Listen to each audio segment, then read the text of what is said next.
Bueno, en esta oportunidad vamos a desarrollar algunos contenidos centrales de fallas de mercado, que es lo que ustedes tienen en la unidad 10, no, perdón, en la unidad 15 y en la nota de cátedra número 10. Ahí tienen los contenidos de este tema en particular. Bueno, esto es algo que ustedes ya habían visto, que es cuánto produce el mercado. Si ustedes se acuerdan, ustedes tenían la oferta y la demanda, y acá tienen algo agregado que ya con los contenidos que hemos desarrollado a esta altura, fíjense que en esta función que es la oferta, dice oferta, pero acá aparece costo marginal. Porque si ustedes recuerdan, o sea, en competencia perfecta, la curva de oferta del competidor perfecto era su curva de costo marginal. Por lo tanto, si nosotros sumamos esas curvas de oferta individuales de cada uno de los competidores perfectos, tendríamos en forma agregada o en forma de una sumatoria la curva de oferta del mercado. ¿Se acuerdan que al inicio nosotros decíamos que esta curva de oferta era la sumatoria de las ofertas individuales? Y ahora ya descubrimos que esas ofertas individuales en un mercado perfectamente competitivo eran las curvas de costo marginal. ¿Se acuerdan? En el corto plazo a partir del punto mínimo de cierre y en el largo plazo a partir del óptimo de producción. Y acá teníamos la demanda, que era la sumatoria de las demandas individuales, y determinábamos un precio de equilibrio y una cantidad de equilibrio. Esto es el mercado. La pregunta que nos hacemos ahora es si esa cantidad y ese nivel de precio que determina el mercado es una asignación eficiente quizás en términos del mercado, pero la pregunta que nos vamos a hacer ahora es si hay una eficiencia en términos sociales, que es lo que vamos a tratar de responder, si ese mercado es tan perfecto en su funcionamiento y asigna todo tan bien, o si por el contrario el mercado tiene fallas o fallos de mercado, es decir, si falla. Acá Gustavo nos va a contar, bueno, parece que falla porque ahí hay una grieta, tema importante de hoy en día, una grieta, digamos, pareciera que falla. ¿Por qué falla? Porque, y Gustavo nos va a contar por qué falla el mercado. Bueno, nosotros nos pasamos casi toda la materia hablando de cómo funcionaban las fuerzas del mercado, ¿no? Estuvimos viendo tanto del lado de los consumidores como del lado de los productores. Pero también tenemos que ver que en la realidad a veces no se verifican esas condiciones ideales. La principal condición para que funcione un mercado, que esto inclusive en los medios periodísticos no lo dicen habitualmente, es que haya movilidad, es que haya competencia. Y muchas veces esas cuestiones o esos aceites que harían funcionar fluidamente al mercado, en la realidad no se verifican. Entonces, en la teoría económica, esto es lo que se llama, como le dijo Silvia, fallas de mercado. ¿Cuándo falla el mercado? Un tema, ustedes se acordarán, vamos a empezar, cuando miremos cuando el mercado andaba bien y recordemos los determinantes de la competencia perfecta. Y acá vemos que a veces esas condiciones ideales, a veces no, en realidad casi siempre esas condiciones ideales no se verifican. Una de las fallas del mercado, ¿se acuerdan? Cuando hablamos el consumidor, las empresas tomaban decisiones, ya sea maximizando satisfacción o maximizando beneficios, con un criterio de racionalidad, ¿no? Y el criterio de racionalidad conllevaba a que sabían plenamente sobre lo que estaban decidiendo, conocían todas las condiciones, en este caso del mercado. Y si acuerdan, en competencia perfecta hablábamos de la información perfecta. Y la otra palabrita o el otro sinónimo en términos económicos que se asocia con información perfecta es transparencia. O lo que es lo mismo, ausencia de incertidumbre. Sé, conozco todo, sé lo que hago y sé cómo va a ser el resultado. Esto en la realidad no se verifica. Hay actores económicos que saben más del mercado que otros. ¿Sí? Yo voy a comprar algo a un supermercado y no sé cuánto costó ese producto, ni cómo se dio su cadena de valor hasta que lo armaron. Pero probablemente ya me vino rastreando por las redes sociales o sabe cómo me comporto, estas redes de venta saben más de mi conducta de consumidor que yo de ellos, ¿no? Esto cada día se acentúa más. Esto se llama también asimetría de la información. Unos saben más que otros. Y esto es una falla que después la vamos a ver más adelante, que amerita alguna intervención. Y a título de adelanto le digo, el estudio de estos problemas de la información le permitió a varios economistas ganar el premio Nobel en distintos momentos. La otra es lo que hablamos antes, ¿no? Las condiciones de competencia perfecta. En realidad, en los mercados con los que lidiamos habitualmente para nuestros bienes y servicios, no se verifican las condiciones de la competencia perfecta. Son mercados que existen poder de mercado. Son lo que se llaman mercados imperfectos, ¿no? Ya vimos los 3 mercados imperfectos, de menor a mayor, competencia monopolística, oligopolio y monopolio. Y si analizamos los bienes y servicios que consumimos, vamos a ver que una parte importante va a estar en estas últimas 2 clasificaciones, tal vez algunas en la primera que dije, pero muy pocas se verifica o nos toca lidiar con mercados perfectamente competitivos. La otra falla de mercado son cuando los derechos de propiedad no están claramente definidos. ¿A qué nos referimos? Que existen determinados bienes y determinados servicios que podemos utilizar todos sin que el uso de algunos implique privarlo del uso a otros. Entonces, si lo podemos usar muchos al mismo tiempo, después lo vamos a desarrollar más adelante, ¿cuál es el problema económico que se presenta? Si lo podemos usar todo y lo podemos usar relativamente con cierta libertad, ¿qué va a pasar? Nadie va a estar dispuesto a producirlo porque a nadie se lo van a poder cobrar. Esto lo vamos a ver también más adelante. Y la otra falla tiene que ver con mercados para todos los bienes. Bueno, esto también se engancha con lo anterior. Y hay ciertos bienes, como le decía antes, que no van a estar todos dispuestos a producirlos, ¿no? Y existe, con esto también surge otra falla que la vamos a ver más desarrollada, que tiene que ver con estas 2 cuestiones, que son con los derechos de propiedad y con los mercados para todos los bienes, que son las externalidades. Dale, Silvia. Bueno, acá tenemos, entonces vamos a empezar con las situaciones, que dado que el mercado no cumple con esos requisitos tan ideales, el mercado falla, o sea, las llamadas fallas de mercado. Vamos a ver 4 fallas de mercado, que serían las 4 fallas más tradicionales, y vamos a ver por qué, ahora van a descubrir por qué están estos dibujitos, digamos, como indicadores o fotos como indicadores de cada una de las fallas. La primera, acá tenemos las 4 fallas, ya sabemos y ya vimos las 3 estructuras de mercado que no son perfectamente competitivas, es decir, el mercado no opera en condiciones de perfecta competitividad. Ya vimos las 3, competencia monopolística, oligopolio y el monopolio en su caso extremo. Ahí vemos que el mercado no cumple con esa condición de operar bajo las características de la competencia perfecta. La otra falla de mercado son los bienes públicos, es decir, esos bienes que, como les decía Gustavo recién, como hay posibilidad de que todos lo disfruten sin pagar por ese bien, es muy probable que aparezcan personas que una vez que esté dispuesto el bien, no estén dispuestos a pagarlo porque tienen la posibilidad de hacer uso de ese bien público sin tener que efectuar un pago por los mismos.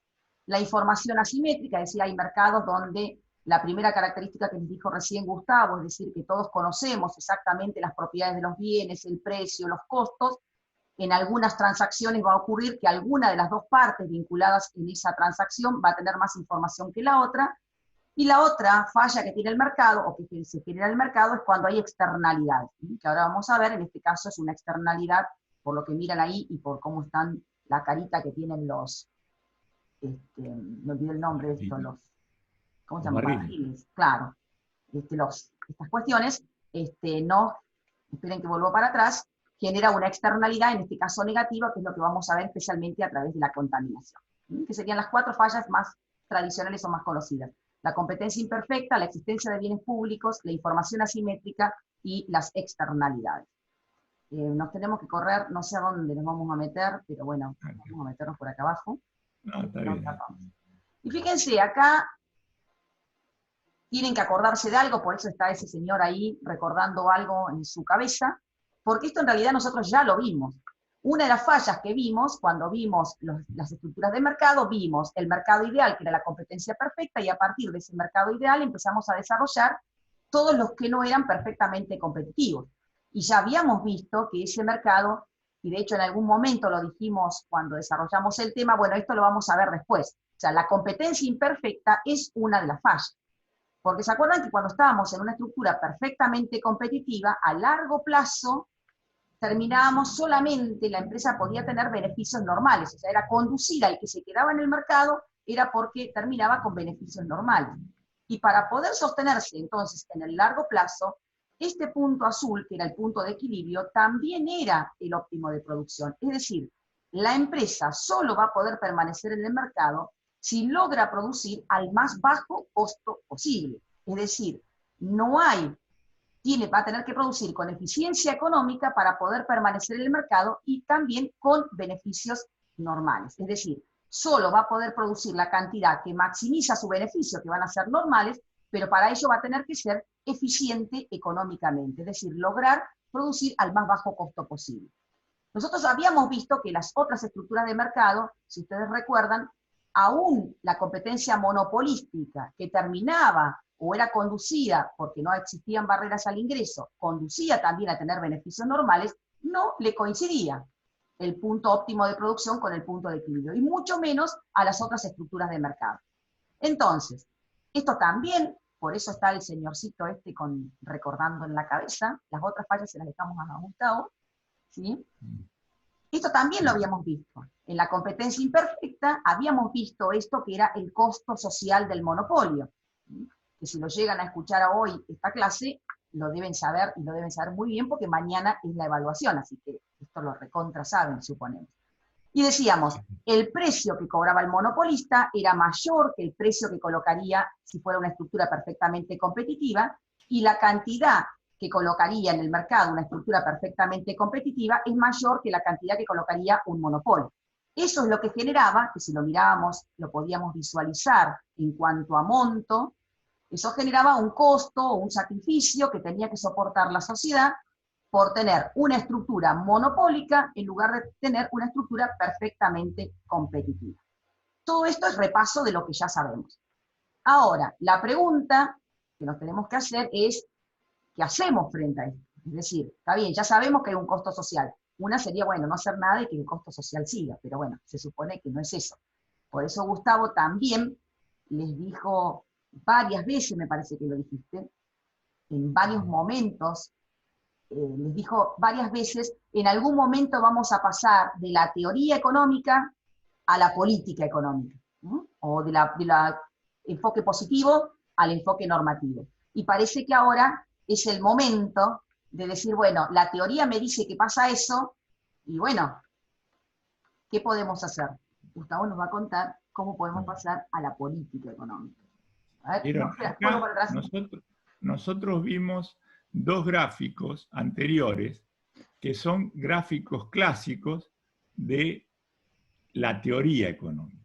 Y vimos qué pasa en el caso de la competencia de los mercados perfectos, esa autorregulación, ¿no? Que dicen el mercado va permitiendo llegar a la eficiencia, anulando los beneficios supernormales de las empresas por la libertad que hay de que ingresen nuevas al mercado.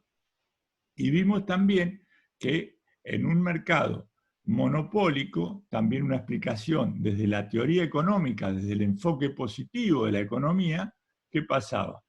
En realidad, el monopolista prefería producir menos, ineficientemente, para vender más caro.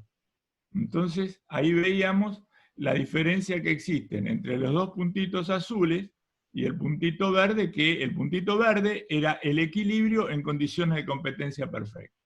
Entonces, está reconocido que existe, cuando hay mercados imperfectos, existe un costo social para la gente, un costo social para los consumidores. Eso lo muestra de manera muy clara la teoría. Entonces, esto nos lleva a, si sabemos que eso está pasando, hay que intervenir con esa herramienta que nos da la teoría para tratar de evitar, de minimizar, de neutralizar los perjuicios a la gente. Entonces ahí salimos de la economía de lo que es a lo que debe ser. Y esto es una cuestión que también ideológicamente es muy fuerte porque constantemente se pregona con que los mercados se autorregulan automáticamente y no es necesario ningún tipo de intervención del Estado. Y estamos viendo que cuando existen monopolios, estos no se autorregulan tan automáticamente, tienden a perpetuar situaciones con beneficios supernormales, costos sociales, que eso sí exigen la intervención de otro actor en la economía, que en este caso es la intervención del Estado. El Estado, ¿cómo interviene? A través de fijaciones de política económica, ya entramos en el enfoque normativo, y para tratar de neutralizar. Ahora vamos a ver los costos sociales de los mercados imperfectos, pero en realidad el mercado lo vamos a ver actuando para corregir, neutralizar todas las otras fallas del mercado. Cuando reconocemos que hay monopolios, cuando hablamos de monopolios o poder de monopolio, nos referimos a monopolios y oligopolios. Digamos, ¿qué es lo primero que tiene que hacer el Estado? De hecho, ¿qué es lo que hace el Estado en casi todas las economías? Legisla, crea leyes para evitar la formación de esos monopolios.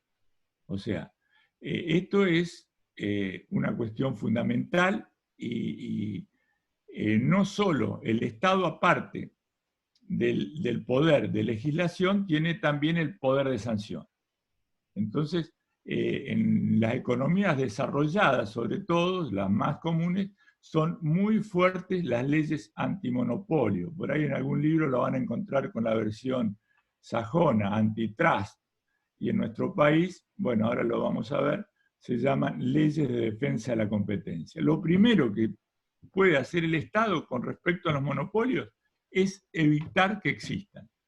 Evitar que las empresas adquieran ese poder que después avasalle los derechos de los consumidores, ¿no?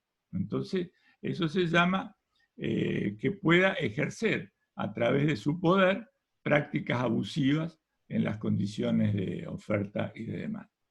Entonces, esa es, en nuestro país, las leyes antimonopolio están como resumidas, consolidadas en la ley 27.442, que es la ley de defensa de la competencia.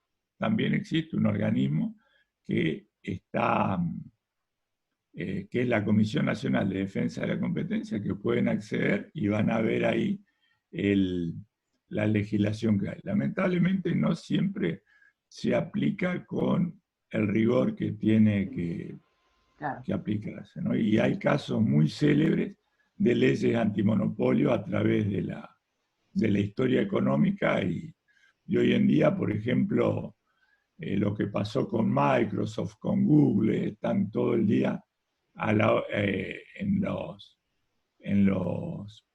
no, en realidad tendrían que estar en los principales medios de difusión y no siempre están. Ahí Silvia le hizo un resumen. Ahí tienen algunas y vemos, noticias. Dale, contalo. Ahí tienen algunas noticias de ciertos fallos. Acá si ustedes miran y entran a la Comisión Nacional de Defensa de la Competencia, van a encontrarse con algunos fallos, algunas noticias que hacen referencia, como están mostradas acá, y obligan a Molinos a vender una marca de pasta para no concentrar mercado, el gobierno denuncia que hay, les interesa a ustedes, por eso está puesto acá, ¿sí? La cartelización de los precios en el caso de los boliches de Bariloche. Ahora va a estar más difícil ir, pero también tienen una denuncia y una intervención por parte del Estado. Los autopartistas también abuso de posición dominante a una empresa en particular, en el caso de Asindar, es decir, si ustedes realizan una búsqueda de noticias o entran a la página anterior, van a encontrar distintos fallos o distintas denuncias que se hacen acerca de lo que dice acá la ley, posición dominante, fijación de precios, distribución del mercado, es decir, distintas acciones que si ustedes miran acá en el pedacito que les pusimos de la ley, ¿sí? ¿Cuáles serían las prácticas restrictivas de la competencia? Concertar el precio entre ellas, comercializar una cantidad restringida o limitada de bienes, dividirse zonas, porciones o segmentos del mercado, abstenerse de ciertos concursos o concertar o coordinar la participación en subastas, en licitaciones, es decir, ciertas acciones que limitan lo que es la competencia, digamos, en el mercado. Si quieren, entren, eso ya es, si les interesa, pueden entrar. Bien. ¿Y qué puede hacer el Estado, entonces? Entonces, uno, evitar que se formen, ¿sí? A través de las leyes de defensa de la competencia. Otro, decir, bueno, que existan, pero a los beneficios supernormales que tienen, les vamos a cobrar un impuesto. ¿Mm? ¿Para qué? Bueno, ahí van a leer después en la teoría que ese impuesto, para que realmente cumpla su función, tiene que ser progresivo, en función, o sea, la tasa impositiva ser más alta a medida que tienen más beneficios supernormales. ¿Y cuál sería el objeto del impuesto? Que ese costo, como la sociedad está soportando un costo por tener una estructura monopólica, a través de esa detracción que le hacemos de impuestos a estas empresas, esa detracción o ese impuesto lo volvemos a la sociedad o lo redistribuimos en la sociedad.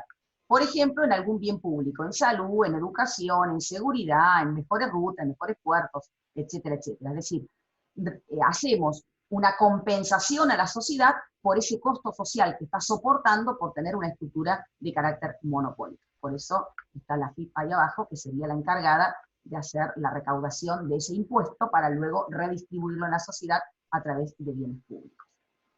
¿Querés agregar algo de esto? Paso a la fijación de precios.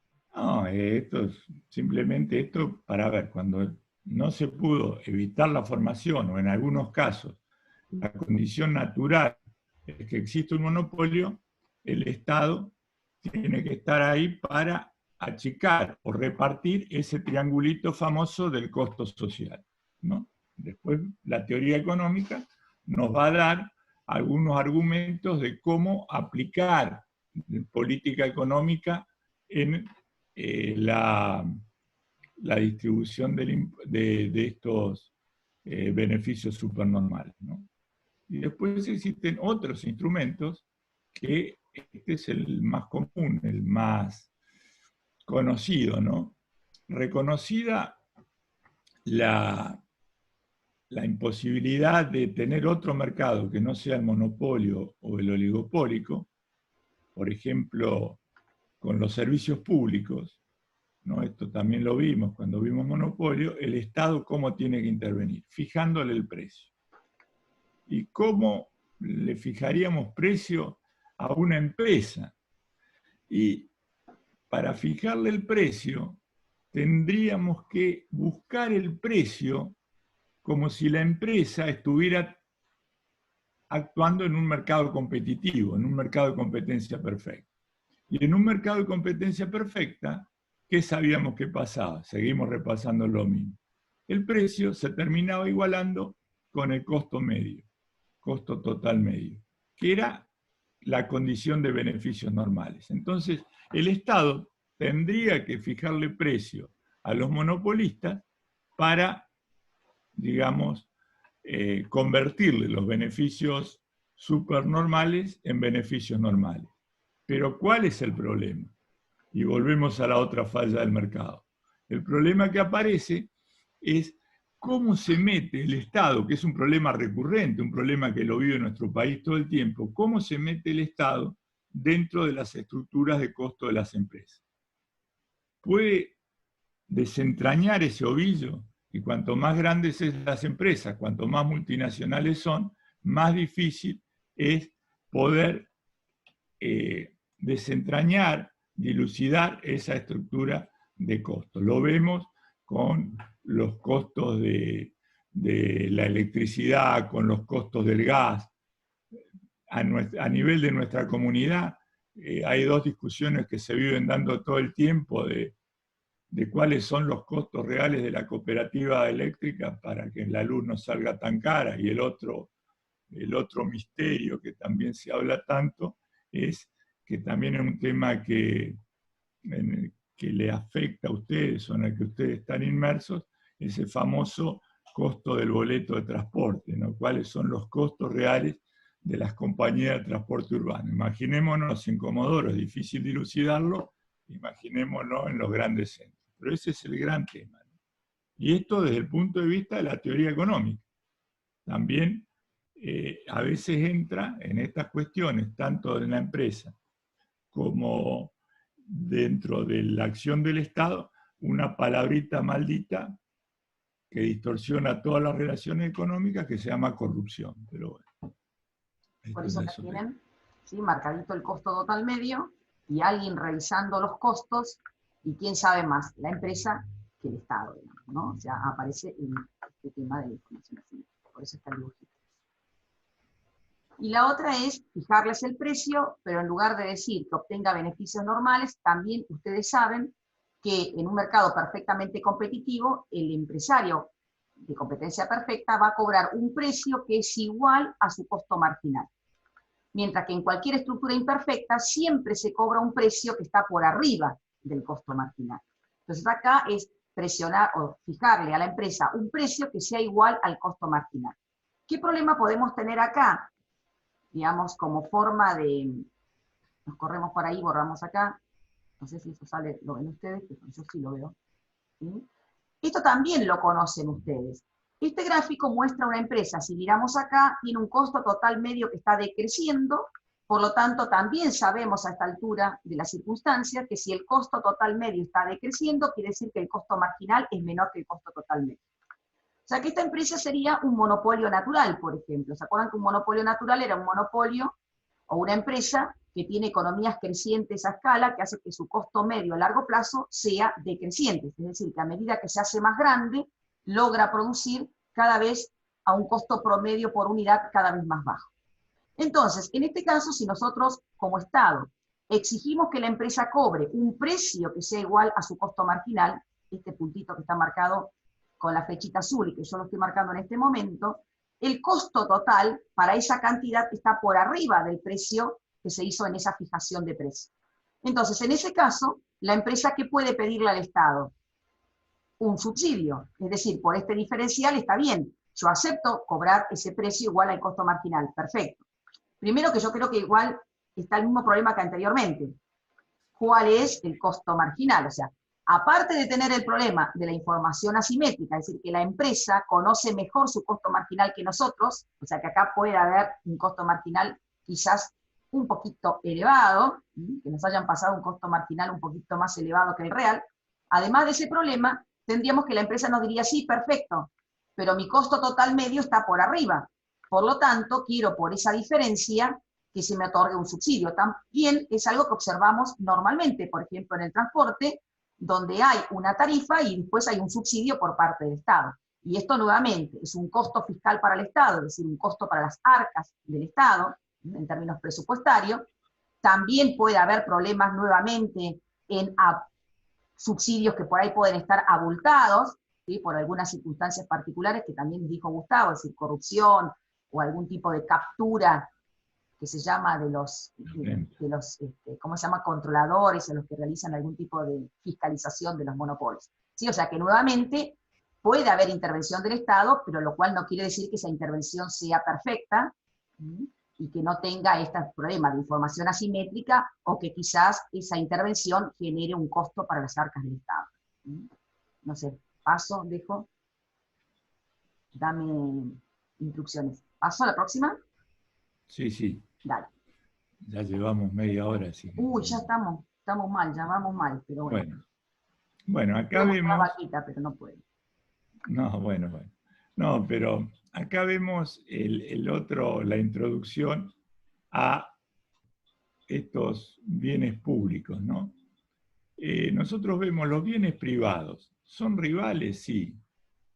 ¿Son excluibles? Sí. Si los consume uno, no los consume otro. ¿Son rivales en el consumo? Sí. Pero existen bienes que son recursos comunes, que puede usar toda la gente. Esto también dio lugar a mucha teoría económica, inclusive hay unas teorías que dicen los recursos comunes muchas veces en lugar de ser una bendición son una maldición, pero bueno. Pero estos bienes no son excluibles, pero son rivales. Entonces, ameritan, se van de las leyes del mercado. Entonces, requieren algún tipo de regulación. ¿Cuáles son los recursos comunes? Que son que no son excluibles, por ejemplo, la riqueza de las aguas de los mares, ¿no? Que no están dentro de las plataformas submarinas. Entonces, digamos, las plataformas territoriales de cada país. Entonces son zonas de libre captura donde se producen cualquier cantidad de abusos. Y están esta característica de los bienes que no son excluibles y tampoco son rivales, que son los bienes públicos. Acá vamos un poco rápido. Y el dibujito que le planteamos ahí es uno que ya le dimos en las clases presenciales, que siempre lo obligamos a mirar al norte, en el aula magna, que tiene que ver con un faro, ¿no? Y este faro lo usamos casi como un emblema para hablar de bienes públicos, si bien no son los más relevantes en la economía, pero un faro cumple una utilidad, claro que sí, evita un montón de naufragios desde el comienzo de la navegación. ¿Lo puedo dejar que lo use algunos y otros no? No, va a estar. ¿Son rivales en el consumo? No. Entonces, ¿quién va a estar dispuesto a construir un faro si no le puede cobrar el servicio del faro a nadie? Lo pueden usar todos y no se lo puedo cobrar a nadie. Lo decimos de una manera muy simplificada. Obviamente, ahí tiene que aparecer la figura del Estado. Otro ejemplo típico son las plazas, por ejemplo, o los pulmones, los espacios verdes que son necesarios en todas las ciudades. Dale, Silvia. Bien, entonces, ¿por qué la existencia de esos bienes públicos origina una falla del mercado? Es decir, ¿dónde falla el mercado? ¿Por qué el mercado no va a proveer la cantidad óptima de estos bienes para la sociedad? ¿Sí? Y básicamente el mercado entonces logra niveles eficientes cuando los bienes son rivales y excluibles. La Coca-Cola o la Pepsi que estaba en el dibujito, digamos que es rival y es excluible. ¿Por qué en los bienes públicos no? No va a estar interesado el mercado en proveer la cantidad óptima. Y porque puede aparecer esto que está acá, ¿sí? El consumidor parásito o polizón o free rider, es decir, es el que espera que como ya está el servicio disponible o el bien disponible, no es necesario, o sea, va a esperar no pagar. ¿Por qué? Porque sabe que no puede ser excluido de su consumo, es decir, el faro en el caso emblemático. Alguien dice, hay que pagar por el uso del faro. ¿Qué puedo decir yo como navegante? Yo no lo uso, yo me guío por la estrella polar que está a la izquierda, nunca miro el faro. Es decir, no hay forma de que me impidan poder utilizar la luz del faro aún no pagando. Es decir, yo sería, como acá, que va de bicicleta, digamos, el otro pedalea y el otro va sin hacer ningún esfuerzo. Es decir, en el caso de estos bienes de carácter público, es probable, es muy posible que aparezca el consumidor que no esté dispuesto a pagar. Por lo tanto, el mercado no va a estar en condiciones de ofrecer o dispuesto a ofrecer un bien en donde van a existir consumidores que no estén dispuestos a realizar un pago por hacer un usufructo de ese bien en particular. Seguramente acá tenéis el ejemplo de los barcos, ¿no? Del polizón que se prepara. Hay un ejemplo ahora que se da, si bien se trata de un bien que tendría que ser excluible, pero la realidad social incorpora la figura del free rider o del polizón, que es el caso que, digamos, no es por definición, no es un bien público, pero en algunos casos se termina convirtiendo en bien público de facto, de hecho, que son, por ejemplo, los colgados en los servicios eléctricos. Claro.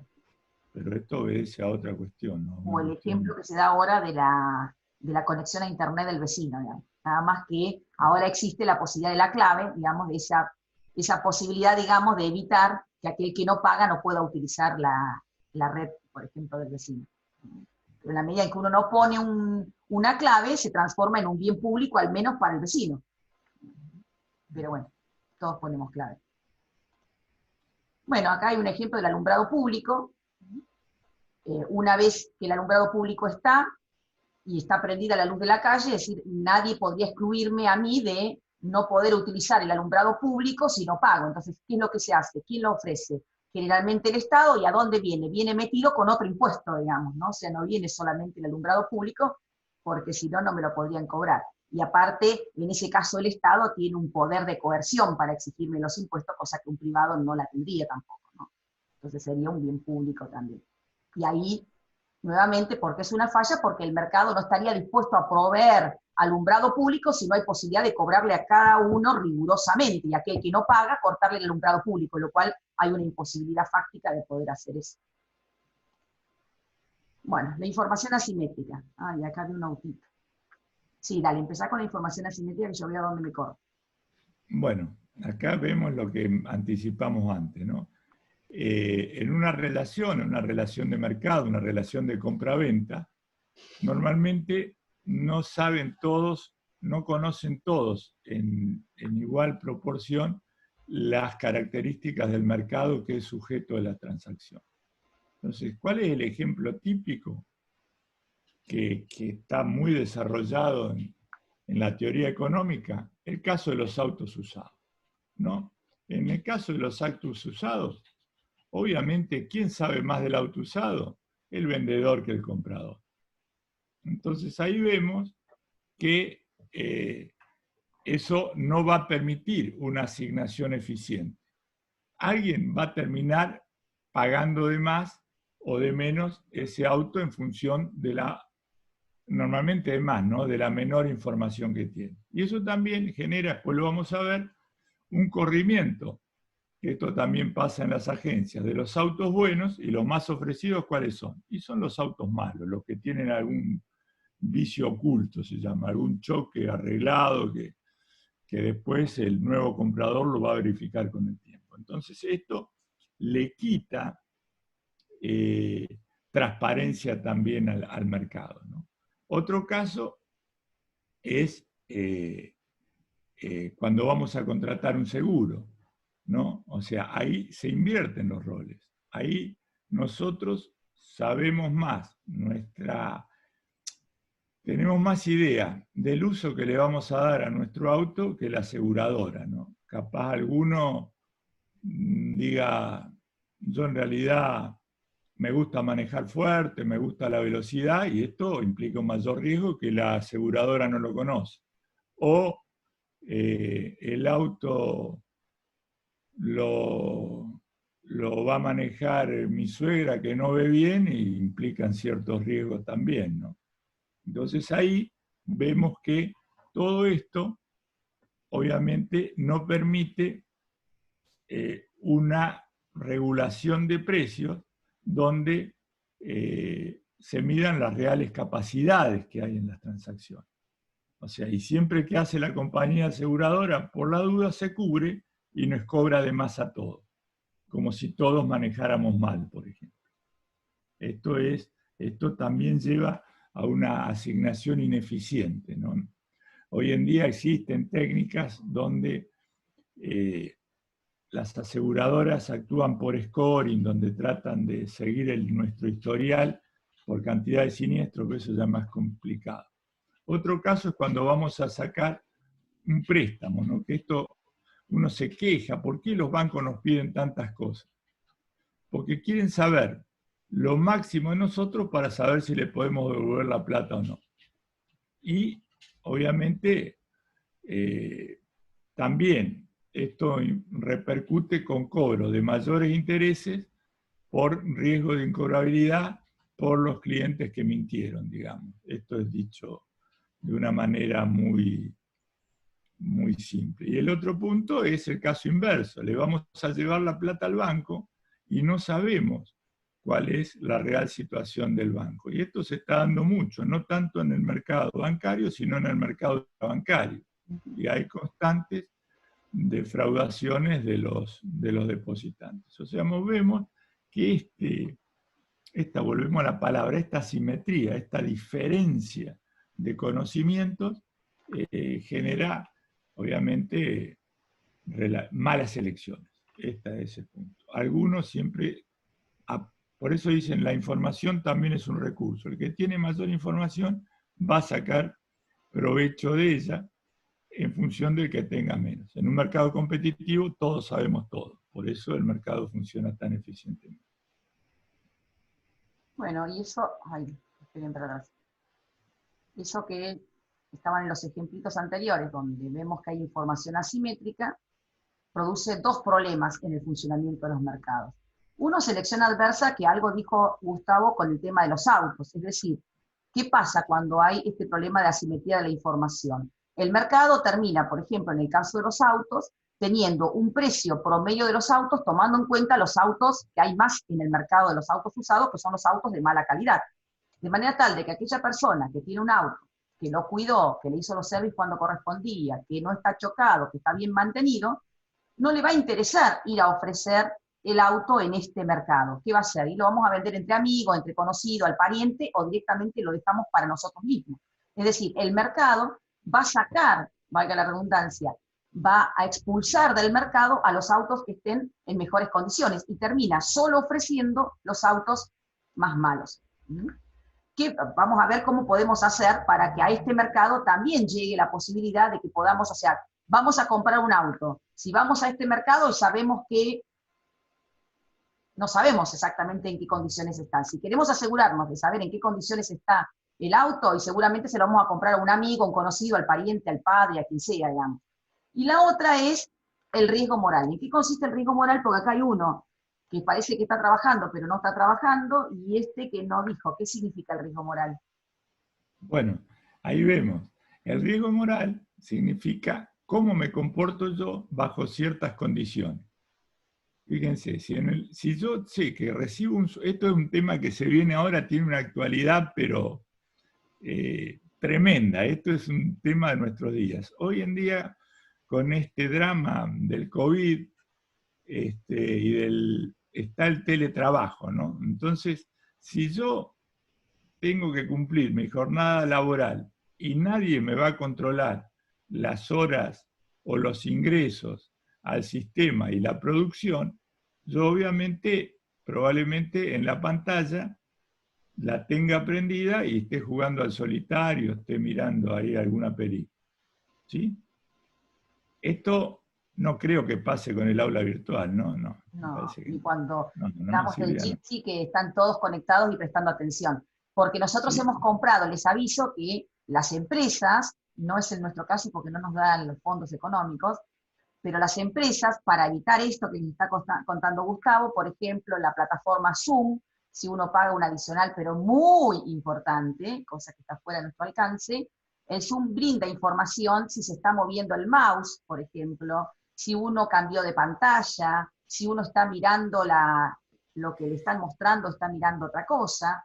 En los programas de las empresas también, si uno cambia de pantalla, se enteran cuántos minutos está dentro de la plataforma de la empresa y no cambió a otro, o sea que hay formas, por eso vamos a ver cómo este riesgo moral, obviamente que hay formas de minimizarlo, digamos. No es nuestro caso porque no tenemos, es el Zoom sin paga.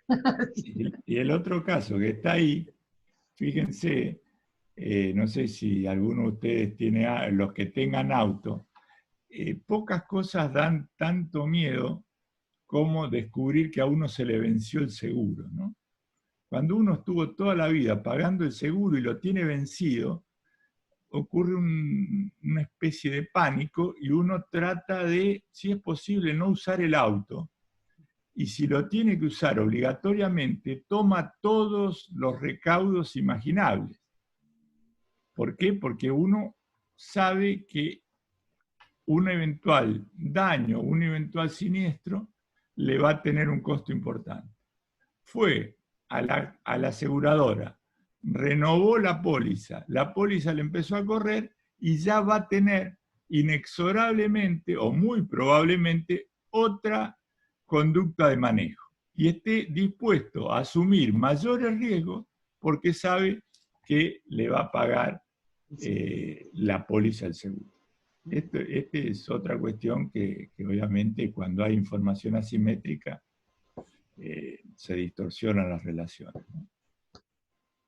Bueno, Y estos tienen son... posibles soluciones. Sí. ¿No? Otorgar garantías, es decir, voy a comprar un auto y cómo me entero cuál es el que está en mejores condiciones. Y bueno, quizás el dueño de un auto que está en mejores condiciones, que sabe que tiene todos los servicios, que no está chocado, que fue manejado con cuidado, puede otorgar una garantía que si se rompe o falla en el término de 6 meses, o me devuelve el dinero, o se hace cargo del gasto, etcétera, etcétera. O sea, aquel vendedor que esté dispuesto a otorgar garantía es porque es un vendedor que sabe en qué condiciones fue usado su auto, si no, no entrego garantía ni que me... La otra, eh, cuando un empleador va a contratar a un trabajador, no sabe más o menos qué sabe hacer ese trabajador posible de ser contratado. Pero, digamos, cuando ustedes, por ejemplo, tengan el título de contador público, es una señal, ¿sí?, que se le da al mercado, en este caso a través de una universidad pública, que ustedes tienen cierto nivel de capacitación, de conocimientos, de acuerdo a una determinada profesión en particular. Entonces, la presentación del título va a indicarle al empleador que ustedes algo saben, digamos, ¿no? Al menos de economía muchísimo, del resto no nos podemos dar No, fe. cuando lleven la libreta universitaria con el final de economía aprobado, Es una también. señal ya para la casa de que ustedes de economía algo saben, aunque sea de microeconomía. Explicar las otras dos, que después me quiero acordar por qué pusimos la hamburguesita ahí.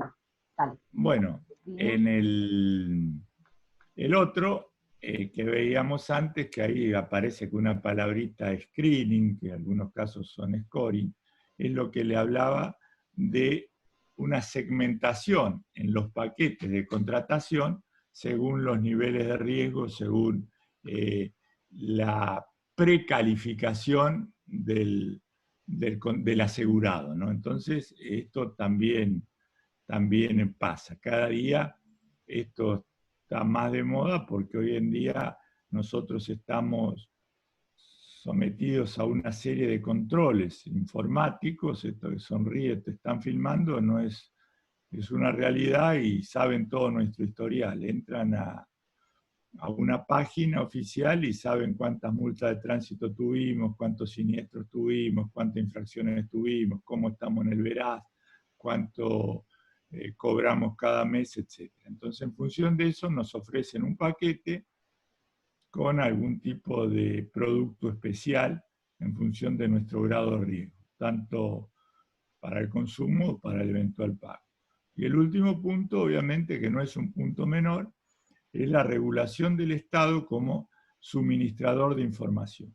Y el Estado tiene que darle a los consumidores, tiene que tener usinas de información para que se sepa qué está pasando en ciertos mercados. En los países muy desarrollados esto funciona de una manera muy fluida porque existen los sistemas de información estatales que, por ejemplo, permiten conocer cuál fue el consumo de acero en el país en los últimos 10 años. Entonces yo sé si podría poner una empresa de acero o no, puedo conocer proyecciones de demanda, puedo conocer condiciones del mercado.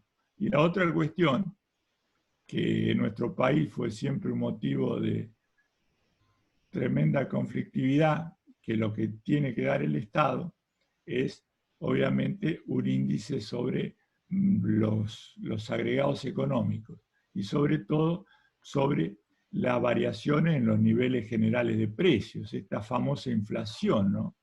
Porque nosotros tenemos que saber cuánto están aumentando las cosas para luego saber hasta dónde nuestro salario merece ser ajustado o no. Esta es una responsabilidad insoslayable del Estado, ¿no? Porque los privados obviamente no lo van a hacer, o No, lo van a hacer claro, claro. tendenciosamente.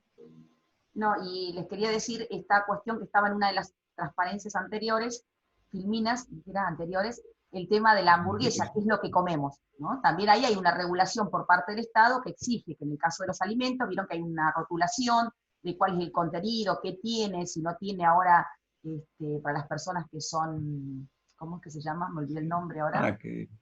Celíacos. Celíacos, es decir, hay una regulación por parte del Estado, porque de lo contrario, ya no sabemos muy bien qué es lo que comemos, pero al menos hay ciertos requisitos que tiene que tener información, y eso es por la intervención del Estado que exige este tipo de información nutricional, por ejemplo, de los distintos productos alimenticios. Y la otra falla del mercado son las externalidades. Externalidades se llama a esos efectos que se generan, ya sea de un proceso productivo o del proceso del consumo, a terceros que no están incluidos en el precio de mercado. Es decir, acá también ustedes tienen noción de algunas cuestiones, como por ejemplo, Cuando ustedes vieron los costos, está bien, nosotros en economía dijimos que aparte de los explícitos que toma la contabilidad, toma los implícitos. Pero siempre que eran los costos que soportaba la empresa, nada más. Nunca hablamos de incluir costos que soporta un tercero, o sea, ¿para qué sería? Es decir, eran simplemente costos, sacrificios que soportaba la empresa. Está bien, los explícitos y también agregábamos los sacrificios implícitos, lo que aportaban los propios socios.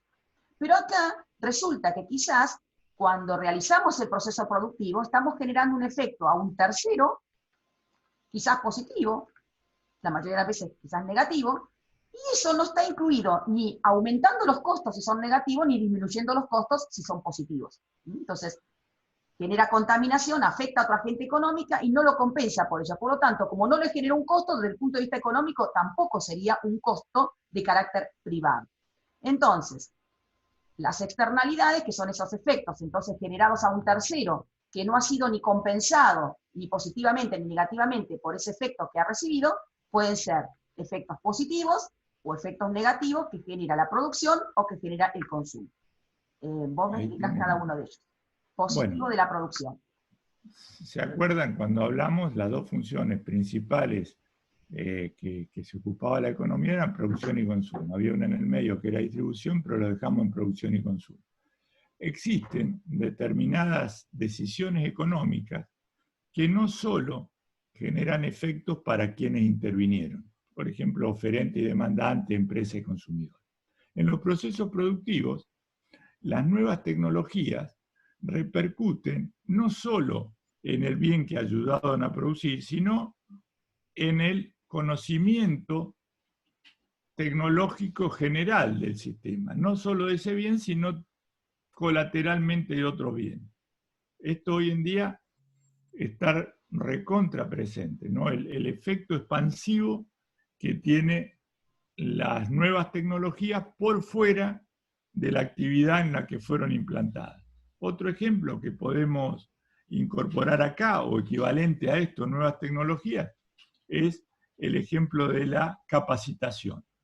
Cuando una empresa hace capacitación, una empresa, producción, hace capacitación de sus empleados, esos empleados adquieren un mayor nivel de experticia, no solo para usar dentro de la empresa, sino para usar en todo el sistema económico general.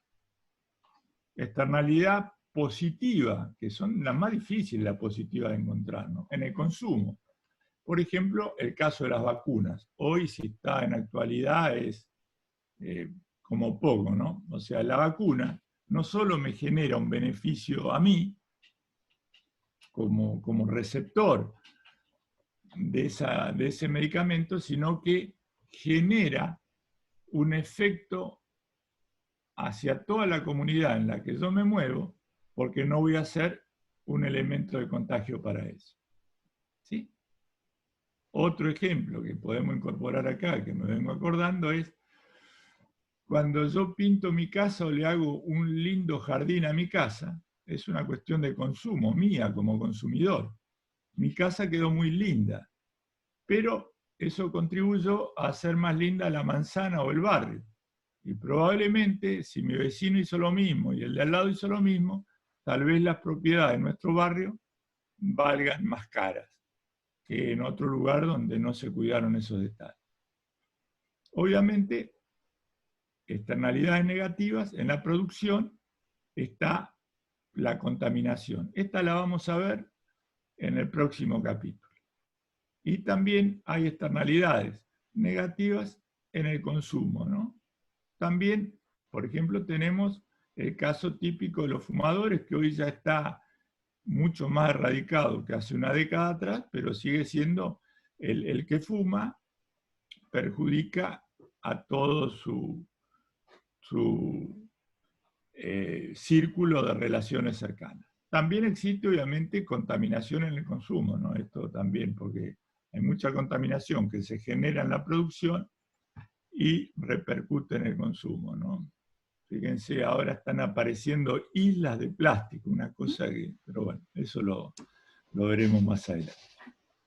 Y acá simplemente para iniciar el tema que sigue, que era el próximo capítulo, esto es lo que yo les decía hace un ratito, cuando nosotros hasta este momento estábamos con este discurso, es decir, la oferta, ¿se acuerdan que decíamos era el costo marginal, pero el costo marginal que incluía solo los costos privados, explícitos e implícitos, como habíamos visto ya? Y en la demanda, el mercado era la demanda, ¿se acuerdan que era lo que estamos dispuestos y en condiciones de comprar a distintos niveles de precio, y es lo que estamos dispuestos en función de nuestro propio beneficio, es decir, de lo que nos genera el consumo para nosotros? Jamás íbamos a pensar, digamos, que en este beneficio teníamos que incluir, como dijo Gustavo, ¿sí? Pensar que cuando vamos a pintar nuestra casa, también hay un beneficio para el barrio, entonces mi disposición a comprar va a ser más grande porque estoy pensando también en el barrio. Es decir, hasta ahora veníamos pensando en el costo privado, explícitos e implícitos, y estábamos pensando en lo que estamos dispuestos y lo que nos gusta y nos aporta a nosotros el consumo. Eso determinaba un precio de equilibrio del mercado y una cantidad de equilibrio del mercado. Esto era sin considerar que tanto la producción como el consumo tiene externalidades. Pueden ser positivas o pueden ser negativas. ¿Y ahora qué pasa si incorporamos las externalidades? ¿Cómo cambia mi discurso? Y ahí, fíjense, las externalidades obligan a pasar del costo privado, el costo en que incurrió el actor principal, el productor principal, a la figura del costo social, que es la figura de incorporar, ¿no?, el efecto de las externalidades. Usando un jueguito de palabras, es internalizar, meter adentro la externalidad dentro de ese costo privado, y fíjense que ahí el precio y la cantidad obviamente van a variar según sean las condiciones de un mercado que no tenga en cuenta estas externalidades. Si yo le digo el precio de la soja, y se va a establecer un costo privado, pero en algunos casos la producción de soja genera efectos en algunas poblaciones cercanas, efectos médicos por los plaguicidas, por el glifosato, ese famoso, que no está computado. Y esos son las asignaciones pendientes que muestra la teoría económica, pero tienen que ser aplicadas por la política económica. Eso lo vamos a ver en la próxima. Bien, ¿cómo vamos a hacer para internalizar la externalidad? Es decir, hacer que este costo privado tenga incluido la externalidad. Vamos a ver cómo se logra, pero eso lo vamos a ver en el próximo capítulo. La externalidad negativa que genera la contaminación y cómo se puede corregir. Así que en el próximo video vemos ese tema en particular. Por ahora los dejamos y les presentamos la próxima parte.